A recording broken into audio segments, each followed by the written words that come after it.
Nshuti bakunzi bacu mudukurikira kuri iyi channel mwongere kubaha ikaze nkuko bisanzwe. Nitwa Karemera Theophile, mbagezaho ibiganiro bijyanye n'ijambo ry'Imana, aho tubagezaho ubutumwa bwiza bwa Yesu Kristo muri ino minsi y'imperuka, aho abantu usanga benshi bihugiyeho abandi batita ku ijambo ry'Imana, ariko tuzi neza ko umunsi umwami wacu Yesu Kristo n'ubundi ugenda utwegera. Niyo mpamvu rero tukwinginga wowe dukurikira kugira ngo kuri iki biganiro byacu wumve ijambo ry'Imana kandi ufate umwanzuro ukizwe, kuko nta gihe gisigaye. Nkuko bisanzwe rero mureke mbaze nsenga Imana mbere yuko ninjira mu kiganiro cy'uyu munsi, aho mbagezeho topic ivuga ku bintu by'iminsi y'imperuka.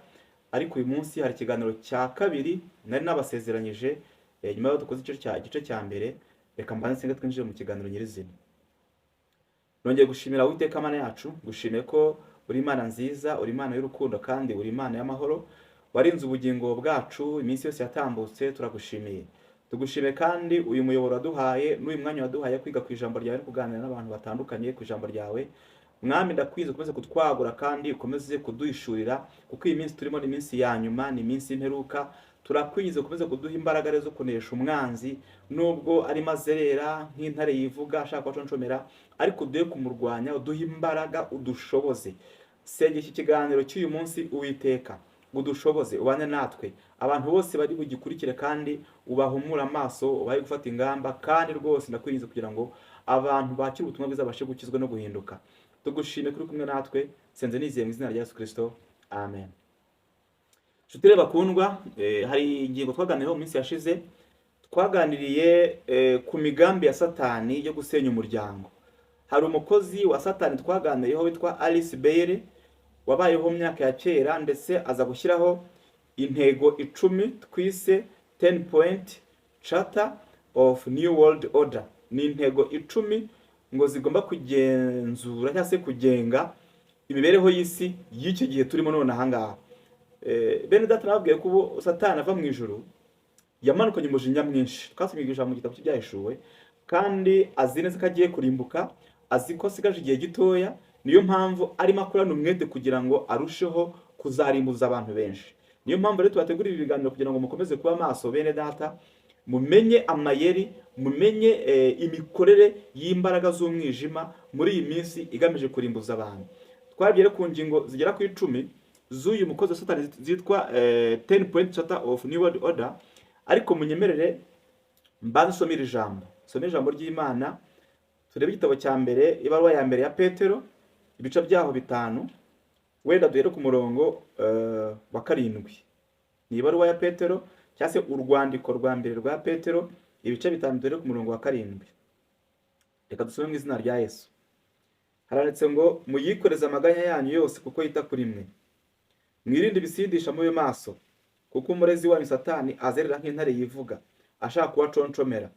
Mumurwanye mushikamye kandi mufite kwizera gukomeye, muzi yuko bene data bari mu isi muhuje imibabaro.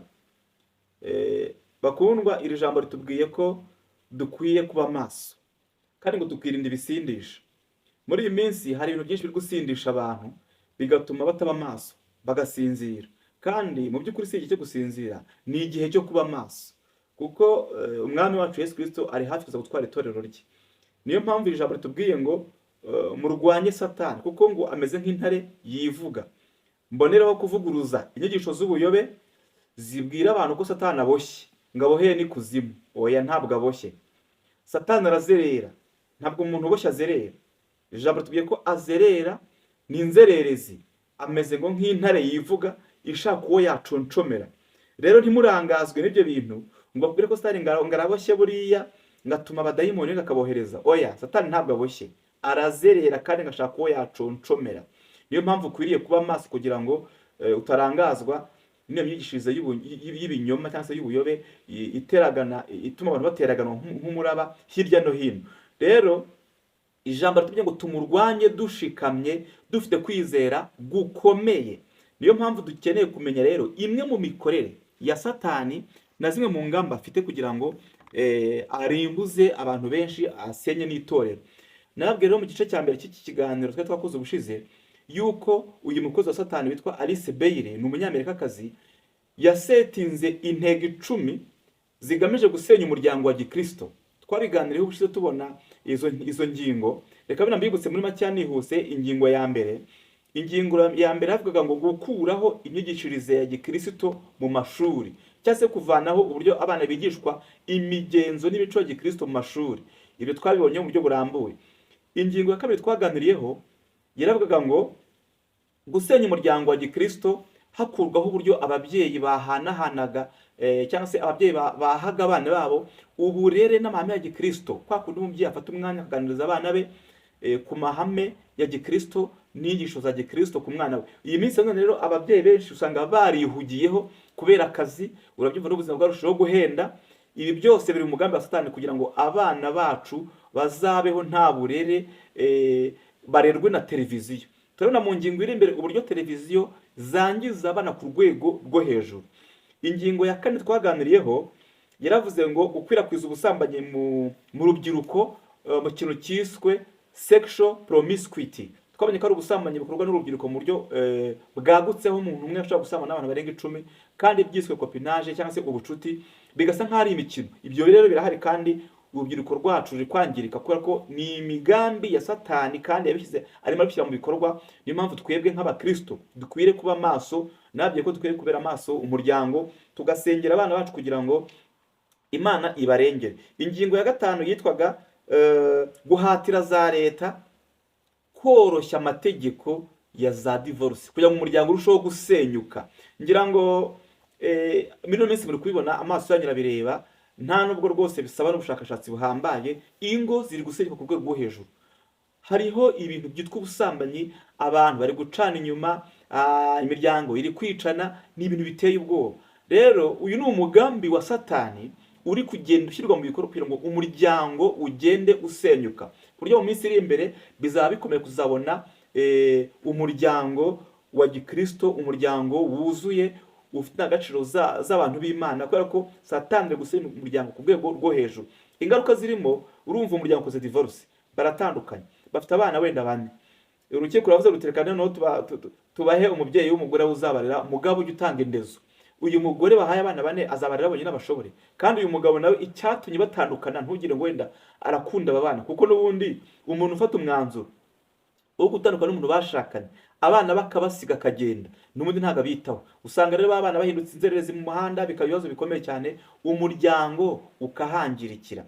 Ingingo ya gatandatu yaravugaga ngo gukwirakwiza ubutinganyi kandi za leta zigahatirwa gutora amategeko no gushyiraho amashyirahamwe abarengera. Iki ni ikintu gihari kandi kiza ku rwego rwo hejuru cyane. Uyu mwuka w'ubutinganyi wamaze gukwirakwira mu isi yose, ndetse mbabwiza ukuri nta n'ikintu mwari mwabona. Mu minsi iri imbere rwose muzabona mu nzego zose aba bantu bagenda bahabwa uburenganzira busesuye, kugera no ku rwego no mu madini byamaze kuhagera. Uzashiduka rwose mu idini ryawe cyangwa se iryo nsengeramo, abayobozi b'amadini bari gushingira ku mugaragaro abantu bahuje ibitsina, kandi iki ni ikizira. Twabisomye mu bitabo cyo kubara, twabonye uburyo ari ikizira cyangwa se ari ikintu bita amahano, ko ubutinganyi ari icyaha Imana ngurunuka. Ariko nkubwiza ukuri, uyu munsi wa none uyu mwuka urimo uragenda ukwirakwira mu isi yose. Ntabwo rero ndi butinde kuri iki kintu cyane, reka ahubwo uyu munsi twinjire mu kiganiro cy'igice cya kabiri. Izi ngingo ni 10. Uyu mugore yavuze ko yagize ihishurirwa cyangwa se ibonekerwa, ahura n'umudayimoni witwa Juari Kul mu misozi yitwa Himalaya. Ni mu misozi miremire y'agace kitwa Tibet, ni mu Bushinwa bw'amajyaruguru, aho ngo iri gini ryamuhaye izi ngingo 10 ngo aze azibwire isi yose, hanyuma isi zigendereho. Urumva ibintu byose tubona mu isi biba byabanje gucurirwa mu bwami bw'umwijima. Nakubwiye ngo ikintu cyose uzabona kirimo kiraba hano ku isi kiba cyarateguwe mbere. Niba hari impanuka ibaye, nta mpanuka igibaho, abadayimoni baba bipanze kare mu bwami bw'umwijima. Niyo mpamvu ukwiye gusenga Imana, ukishyiraho uburinzi bw'Imana. Niba umuntu nk'uko usambanyi urimo urakwirakwira, haba hari impamvu, haba hari ikintu cyabaye cyapanzwe mbere mu bwami bw'umwijima. Ngira ngo minsi iri imbere hari ikintu cyabaye nkaho gituritse mu gihugu cyacu cy'u Rwanda mu buno buryo abana b'abangavu bari gusama inda zitateguwe ku rwego rwo hejuru. Biba nk'icyorezo, kumva ngo intara iyi n'iyi imibare iri hejuru, abana bari guterwa inda n'abantu bakuru. ukibaza uyu mwuka uvuye hehe, kandi usanga aba bana basamanwa n'abantu bakuru, abandi bafite ingo n'abandi bakomeye. Niyo mpamvu rero haba hari umwuka w'abadayimoni uri inyuma y'iki kintu, kandi biba byarateguwe mbere, kuko uyu mwana usabye inda nyine akagira ibyago agafata ku ngufu cyangwa se akaba yaterwa inda n'umuntu mu buryo butateguwe, ahazaza he haba hameze nk'aho ahaciyemo kabiri, agiye mu nshingano zitamurebaga, agiye kurera wa mwana, ishuri arivuyemo, ugasanga nyine hazaza hasa nk'aho hagizemo ikibazo. Niyo mpamvu rero dukwiriye gusengera abana bacu. Nabyo ngo babyeyi dusengera abana bacu, dufate umwanya tubaganirize, kuko satani nitutabaganiriza wazabaganiriza, nitutabaha uburere dushaka, abasataniste bazabaha uburere bwabo kandi bazabangiza. Reka turebe ingingo ya karindwi. Ingingo ya karindwi mu ngingo 10 ziswe 10 point charter of new world order. Kwibutse ko uyu mugore Alice Bailey ni umunyamerikakazi, yabwiwe ko abwirwa na satani yuko izi ntego cyangwa se izi point 10 agomba kuzikiriza umuryango w'abibumbye ari wo ONU cyangwa se UN, noneho UN igahata za leta kubishyira mu bikorwa. Ingingo ya karindwi, gukwirakwiza umwuka w'ubuhanzi n'ubugeni ku rwego rwo hejuru, ku buryo urubyiruko rusa nkaho rwamaze gufatwa mu bwonko n'uyu mwuka w'ubuhanzi n'ubugeni. Icyo bita ngo ni the best art and run it mad. Niko yavuze ngo the best art and run it mad, ngo mukwirakwiza umwuka w'ubugeni n'ubuhanzi ngo ku buryo abana b'urubyiruko bamera nkaho ari abasazi. Ibi tubirimo none aha ngaha. Nshuti yanjye udukurikiye, niba udafata akanya kwigisha umwana wawe ijambo ry'Imana, ngo umutoze indangagaciro zo kubaha Imana, umutegurire hazaza hawe, satani atamufata, we amutegurire hazaza. Uyu munsi tuvugana, guhera mu mwaka wa 2020, uyu mwuka wa art cyangwa se umwuka w'ubuhanzi wabaye nkaho uzamutse cyane ku isi yose. Ibintu byo gukina amafilime, ibintu by'ubuhanzi bw'indirimbo, ngaho za comedy, cyane cyane nk'abareba social media ya YouTube murabibona, ibi bintu byamaze kuzamuka cyane kandi bifata indi ntera, aho umwana yiga ukamushyira mu ishuri, ugatanga amafaranga yawe, ukamwishyura ibintu byose, akabona diplome, ufite inzozi z'uko wenda azagera ku bintu bikomeye cyane, akakubwira ati ngiye nkubwiza ukuri sinshaka kwiga kaminuza, ndashaka kuba umuhanzi, ngiye guhimba indirimbo. Muzabireba abana banyu uyu munsi, uyu mwuka wamaze gufata abana benshi kandi n'abana b'abakristo wamaze kubafata. Umwana wabashiduka yaramaze kwinjizwa n'uyu mwuka, agashiduka arimo kunywa itabi ry'urumogi. Hari abo yigiraho nyine abadayimoni baraza bakamuganiriza, hari indirimbo babona kuri radio no ku mateleviziyo no ku mashera atandukanye, akumva ngo yifuza kuzaba nkuriya muhanzi runaka. Kandi babwiza ukuri babyeyi, turajya ku kintu cyitwa imikoreshereze ya televiziyo. Indirimbo abana bacu bareba ku mateleviziyo, amafilime bareba ku mateleviziyo, nta kindi kintu gitambukamo, ni message ya satani. Ni ukunywa itabi, ni ukunywa urumogi, uzana muri izo ndirimbo bari gutumura amatabi n'imyotsi, ntugire ngo ni ibintu biri aho gusa by'agatwiko. Haba hari message satani yababwiye bagomba gutambutsa. Noneho uyu mwuka wa daimoni uraza ukaganiriza uru rubyiruko yuko ari ibintu byiza, ari ibintu bigezweho kuba wahanga indirimbo unanywa itabi ry'urumogi, kuba wakwambara ipantaro igenda ikora hasi, kuba wambara amaherena uri umuntu w'umugabo, ugasikwa ibituta ngaho inweri zirambitse, ngaho kudefiriza, ngaho amadredi, uri umuntu w'umusore, uri umuntu w'umugabo. Nkubwire ngo uyu ni umwuka wa daimoni. Nubwo byitwa ngo ni uburenganzira bw'umuntu, nkubwiza ukuri ni umwuka wa daimoni ugamije kwangiza, gukoraptinga imitekerereze y'urubyiruko rwacu. Uyu munsi birahari kandi amaso yacu arimo arabibona. Uyu mwuka rero wa art cyangwa se w'ubugeni n'ubuhanzi ni umwuka ugeze kure cyane ku buryo urubyiruko rwinshi rwamaze kwangirika. Umwana agataha hazaza he akava mu ishuri, hari abana bananiwe ishuri, birirwa bahanga indirimbo. Aya mashusho bara kuri televiziyo y'amafilime ndetse n'izo komedi zamaze kubafata mu bwonko, byamaze kubangiriza imitekerereze. Turaza kujya ku kintu cyo televiziyo, turebe uburyo televiziyo yangiza imitekerereze y'abana batoya. Ariyo mpamvu umubyeyi udukurikiye, inshuti yanyu idukurikiye, nubwo nakoze ibiganiro byitwa ukuri wahishwe, hari abantu bamwe bagenda bambwira ngo ibyo bintu uvuga ngo nugukabyanga, ibyo ngo nugutera abantu ubwoba. Ariko nyine igihe cyose ugiye gukora ikintu cyawe ntihazabura abantu guca intege. Twebwe rero ntabwo twaje ngaho gutwika cyangwa se kugira ngo tuje gutamporiza kuri channel ya YouTube, ahubwo iyi message tukugezaho nk'umukristo cyangwa se nk'umubyeyi irakureba, kuko abana bacu barimo kwangirika ku rwego rwo hejuru, kandi twebwe twakabaye twita ku bana tukabahora rero dushaka kuba Gikristo turangariye mu bindi. Niba unahuze, niba uri no mu kazi, fata umwanya wicare uganiriza abana bawe. Ibintu bareba ku mateleviziyo ntabwo ari ibyanyabyo. Abahanzi bari kureba bafata icyitegererezo babaho ubuzima bwitwa virtual life, ubuzima butari ubwanyabwo.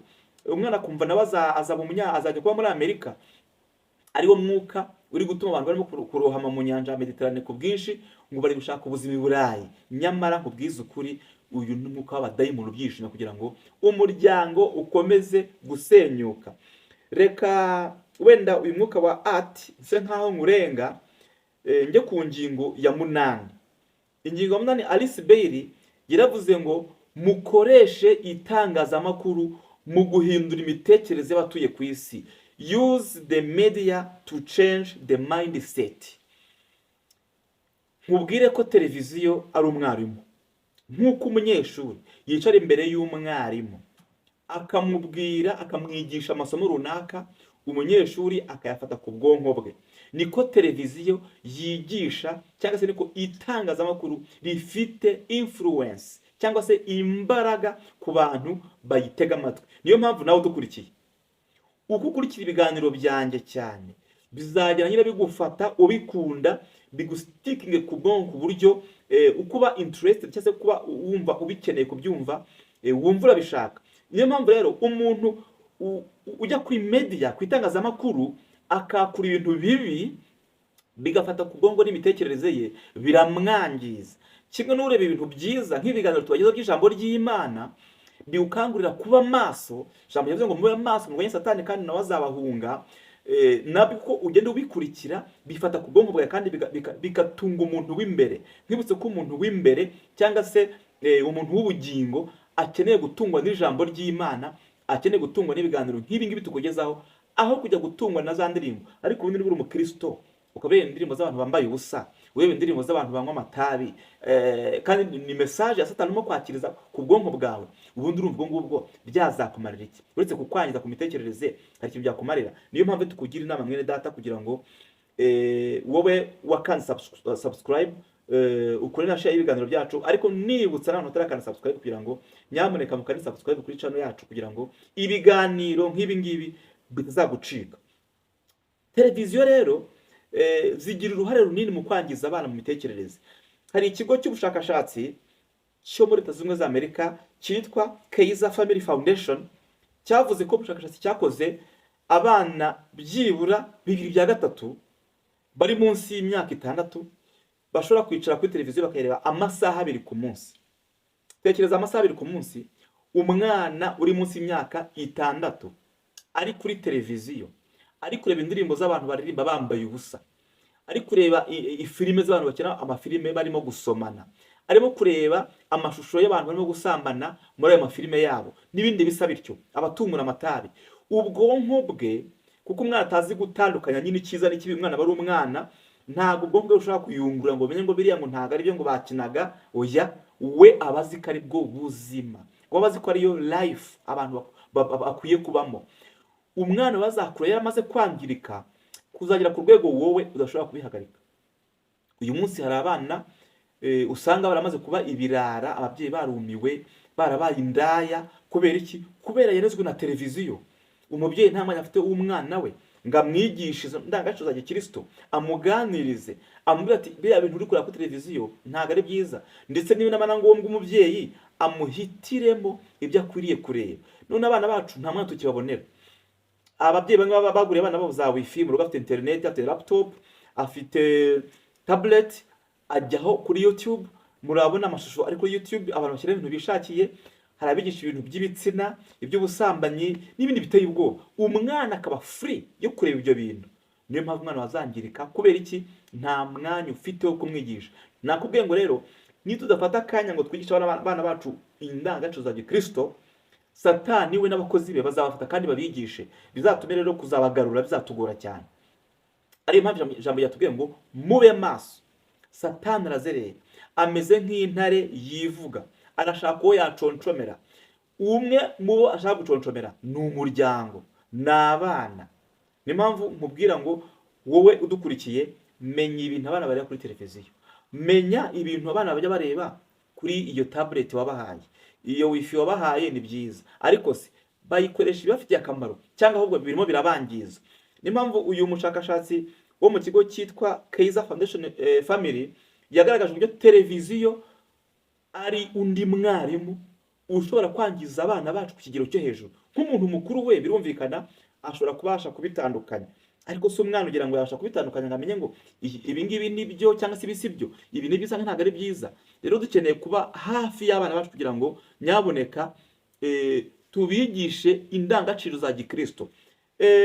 Muri ubushakashatsi uyu munyamakuru yakoze yaravuze ngo muri Leta Zunze Ubumwe za Amerika honyine gusa avuga ko televiziyo yagize ingaruka ku bana b'Abanyamerika byibuze barenga 4,000 bagizweho ingaruka n'ibintu bari ku mateleviziyo, bisanze mu burara. Hari amafilime abantu bakina arimo violence, ubugome, ubwicanyi. Umwana wakicara imbere ya filime nk'iyo ngiyo afite imyaka 5 ari kuri abantu baterana ibyuma bamena amaraso. Wenda filime ni filime, mu kubikina abakina sene bo murabizi kuntu bategura za filime ntago ari ibyanyabyo, ariko umwana ntago azi kubitandukanya, wazi ko ari ibyanyabyo. Uzashiduka umwana werabaye umusiriyo killer, umwicanyi ruharwa. Kubera iki? Yabitojwe na filime iri guhera kuri televiziyo.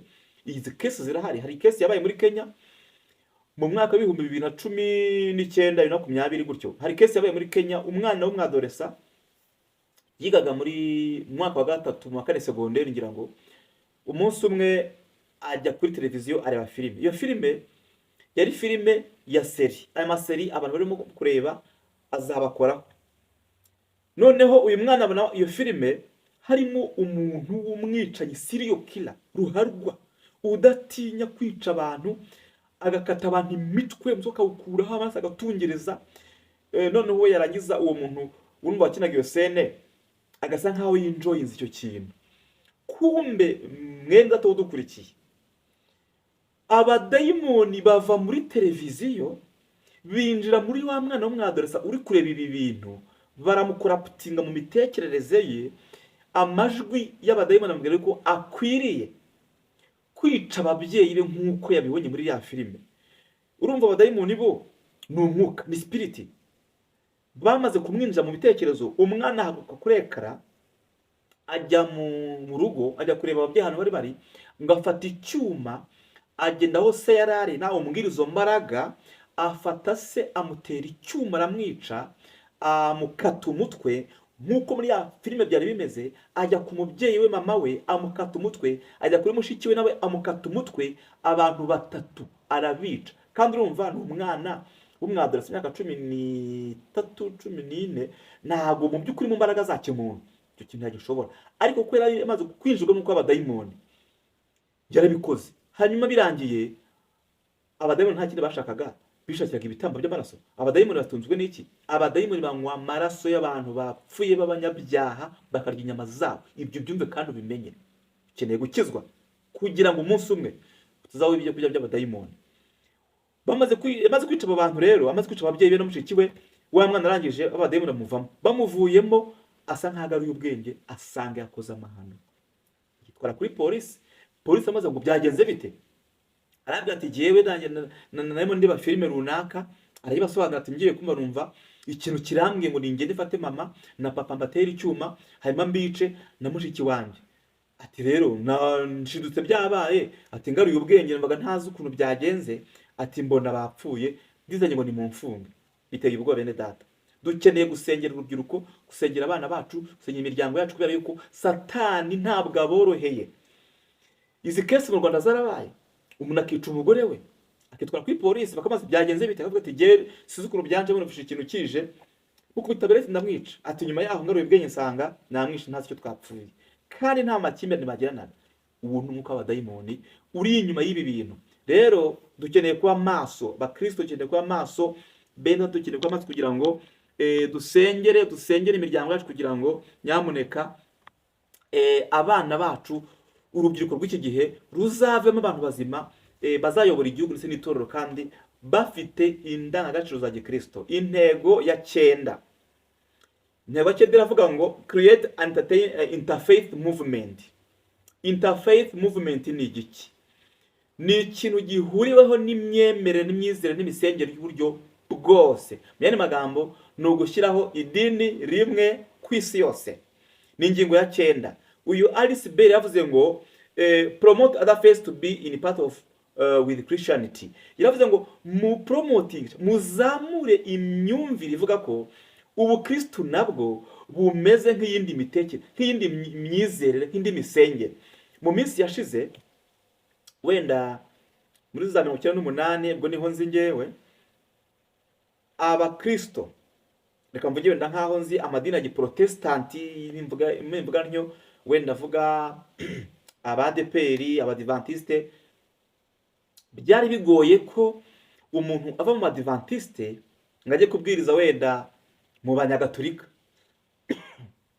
Ngira ngo niko mwari mubizi namwe, cyangwa se ko umuntu ko muri gatolika yazaza akaza nko muri ADPR kuhabwiriza agasaba nk'ijambo uwo munsi ku kimwe agasaba umwanya akabwiriza. Kubera iki? Ntabwo imyizerere yari ihuje, kuko ibintu bizera biratandukanye. Cyo ni kindi kibazo. Ariko ngo to promote interfaith movement, ngo ni ugushyiraho uburyo abakristo, Christianity nayo twayihuza n'indi misengere yose, abasenga gakondo, ababudiste, abayisilamu, tukumva ko twese turi abavandimwe. Ikintu cyitwa fraternity, ubuvandimwe muri Kristo Yesu. Abantikristo cyangwa se antikristo ni ikintu yahagurukiyeho kugira ngo hashingwe idini rimwe, ngo hagamije kuzana amahoro ku isi, ngo hakurweho amakimbirane aterwa n'imyumvire itandukanye n'amisengere itandukanye, kuko ngo kuba dusenga Imana imwe twakabaye dufite n'idini rimwe. Ntabwo ndi batinde, nakozeho ikiganiro kirambuye, ujye kuri channel yacu uraza kukibona. Icyiciro kiri dini rimwe cyamaze kuzura, iyo nyubako iri ahantu hitwa Abu Dhabi, ni muri Leta Zunze Ubumwe z'Abarabu. Iyo nyubako irahari, ihuriweho n'amadini atatu akomeye ku isi, Interfaith Movement. Ayo madini ni Isilamu, ni idini ry'Abayahudi, Judaism, n'idini ryitwa Christianity, ubukirisitu. Ayo madini uko atatu rero yamaze kwishyira hamwe, kandi mu bihugu byanyu muri kubona uburyo hari kugenda hahuzwa iyi misengere n'aya madini. Nkubwire ko umunsi umwe uzabye kugasanga urusengero rw'iwanyu ntabwo rugihari, barufunze, bakabwira ati mwese uyu munsi mujya gusengera wenda ahantu ibunaka, usanga wenda mufti wa Islam uri buze kubwiriza uwo munsi, cyangwa se usange kardinali runaka uri kubwiriza muri urwo rusengero rw'iwanyu. Ni gahunda yateguwe kera n'uyu mukozi wa Satani witwa Alice Bell, abibwiwe na shebuja Satani yuko akwiye kujyaho imisengere imwe, interfaith movement. Kandi ibyo byose nkubwire ni migambi ya Satani yo kuzamura ikintu cyitwa humanism. Humanism ni iki? Humanism ni misengere ibwira umuntu ko nawe ashoboye, ndetse kw'Imana hari ibintu tutakabaye tuyisana, tukabaye tubyikorera. Nababwiye inyigisho zirindwi z'ubuyobe ziri mu bakristo, ziri mu bukristo, 7 false teaching of antichrist. Ni inyigisho zirindwi z'ubuyobe zaze muri antikristo, aho harimo iyitwa humanism. Uzabirwa n'iki? Nubona umuntu ufite inyigisho za humanism, akenshi yagiye kubwiriza ntabwo avuga Kristo, ahubwo warivuga, aritaka. Ashaka gufata umwanya w'amasaha 2 ari kubwiriza, ntaho yavuze ku mbaraga z'Imana, ntaho yavuze kuri Kristo n'imbaraga ze, we akitaka. Nasengeye umuntu ibunaka, abadayimoni baragenda, nasengeye umusazi arakira, nasengeye umuntu akira inyonjo, waritaka. Avuga imirimo akora nkaho yavuze imirimo ya Kristo, nko yakwamaje Kristo, warivuga. Ibi rero birahari mu madini atandukanye, mu nsengero zitandukanye. Uzabona iyi nyigisho ya humanism iri ahantu henshi, aho usanga rwose kuvuga Kristo nta bihari, ahubwo we aritaka, arivuga.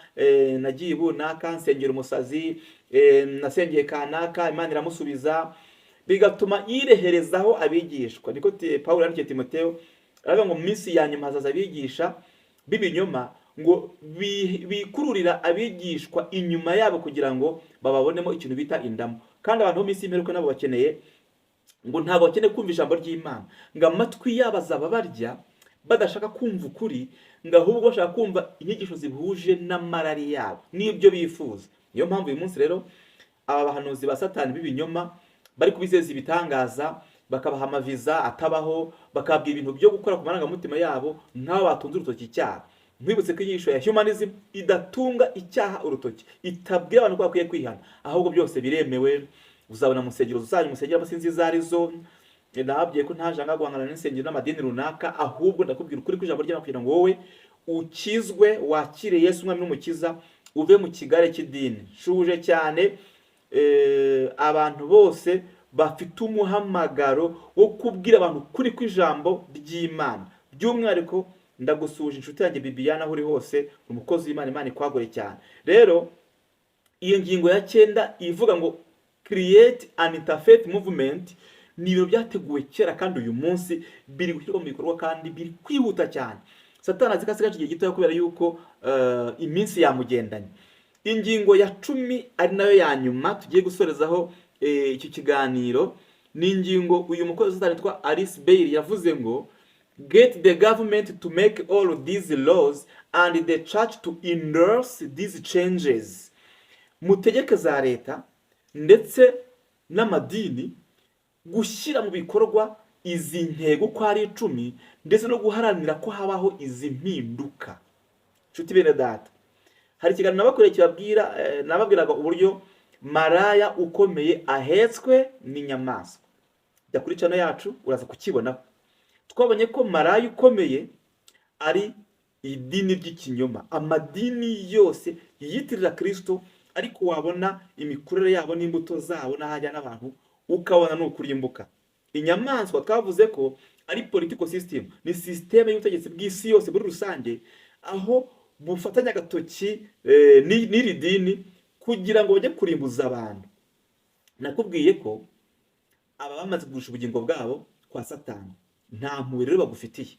Niyo mpamvu wowe ukeneye kuba maso. Idini urimo ryose urebe niba rigukangurira kwihana icyaha, rigusunikira kuri Kristo, ndetse rikubwira kugaruka kwa Kristo. Kuko aya madini y'ikinyoma twese maraya ukomeye, ibyo bintu mvuze ntabwo ashaka kubikoraho. Ahubwo ntibanakwemera gusomana Bibiliya. Hari aho usanga ngo abigisha babo cyangwa se abayobozi mu madini bagomba kubasomera ijambo babateguriye, ariko ridakora ku cyaha, ridatoneka ku cyaha. Niyo mpamvu nkubwira ngo mwene data, ntabwo naje kuvugira idini, nta dini ryantumye. Ndagira ngo wowe udukurikire nyamuneka usenga Imana, ukizwe neza, hanyuma ukora ubugingo bwawe.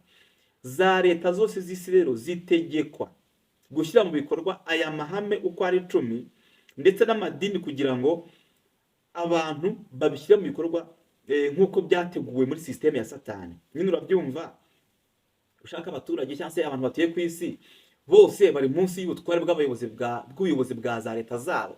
Kandi nyine amadini nayo afite umubare munini w'abantu bayagiyemo kugira ngo abashe guhindura mindset, imitekerereze yabo. Niyo mpamvu uyu munsi tubona impinduka zitandukanye aho dutuye mu bihugu turimo.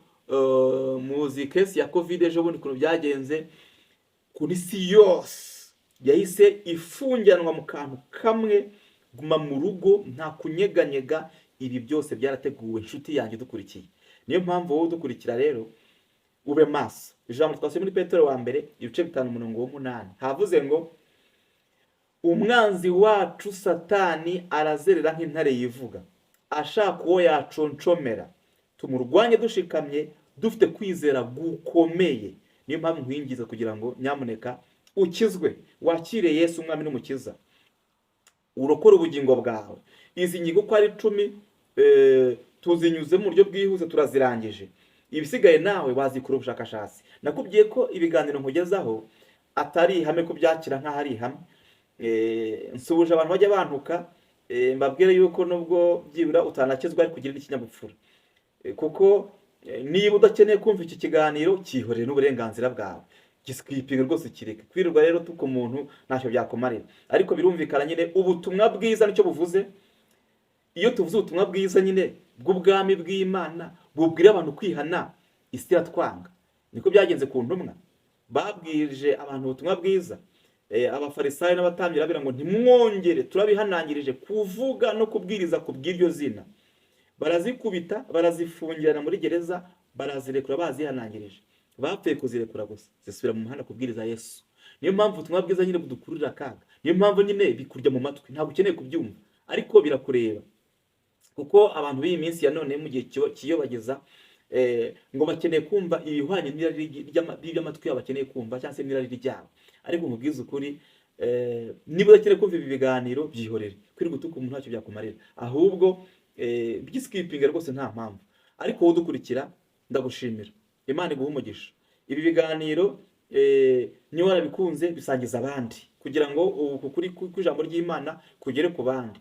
Navuze ko ibiganiro gutegurira hari amadini utabisangamo, cyangwa se ingingo tuganiraho abayobozi bacu bo mu madini ntabwo babitubwira. Kubera iki? Bakeneye amafaranga, bakeneye ubutunzi, bakeneye icyubahiro, naho iby'intama no gukiza ubugingo babivuyemo.